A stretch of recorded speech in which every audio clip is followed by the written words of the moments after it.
Today we're gonna take a look at how you can make your drums hit hard using a clipper.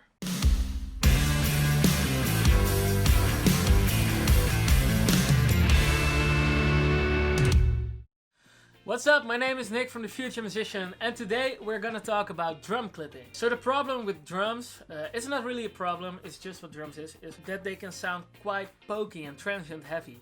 So when you hit a snare drum, for instance, when you look at the waveform, you will see a quite big spike in the beginning, and some snares are spikier than others. But what a clipper basically does is it shaves off the top end of that, and it introduces some harmonic information, so some distortion, if you will, which will result in a less transient heavy sound. So it will give your snare drum or whatever drum thing you are using it on some more body and length. And this is a good thing if you want your drums to sound up front in a mix, and if you want your production to lean on the drums. If you are using a clipper on your drums, you can make your mix sound louder and you can make your drum sound more up front in your mix, if you know what I mean. And I can hear some of you guys think that you can also use a compressor, right?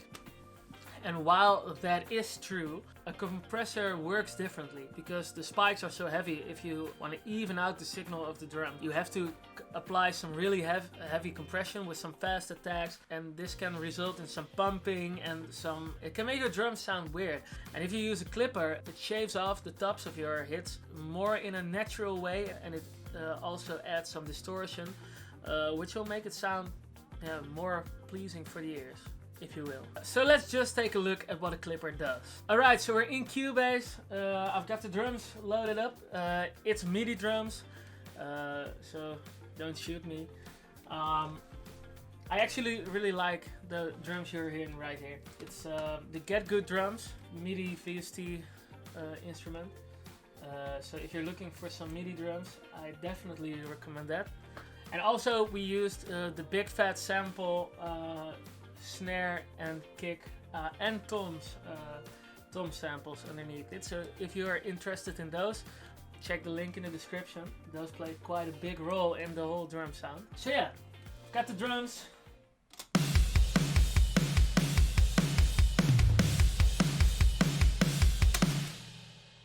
And we've got the JST clip on top of it. So this is one of my favorite clipper plugins for a variety of reasons. One, you have a mix knob, so you can mix the clipped signal in with the clean audio. Also, it just sounds really good. So you can add a lot of distortion and a lot of clipping, and it still sounds good. So first, I'll let you hear the drums without the clipper. No, I'll just let you. I'll show you first with the clipper, and then I'll take it off. Let's hear for the difference.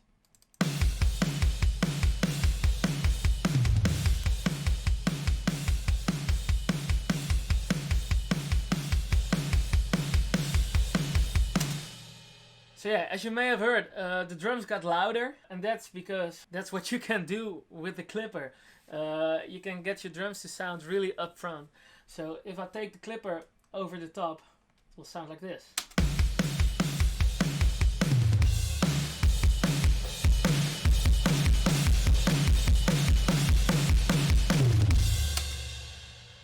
So that's what a clipper does. Doesn't sound that great, but if you dial it back a bit.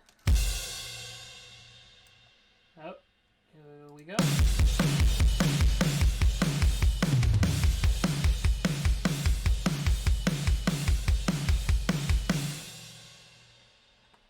I'll show you. Watch for the meter here.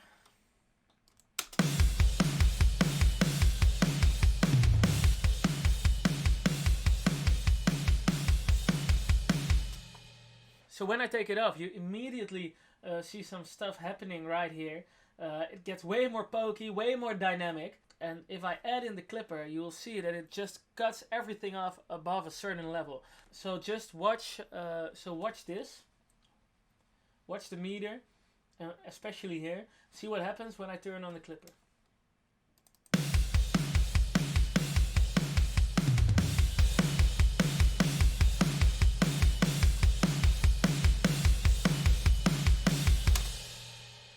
And this way you have a lot of control over your dynamics and over the dynamics of your overall drum sound.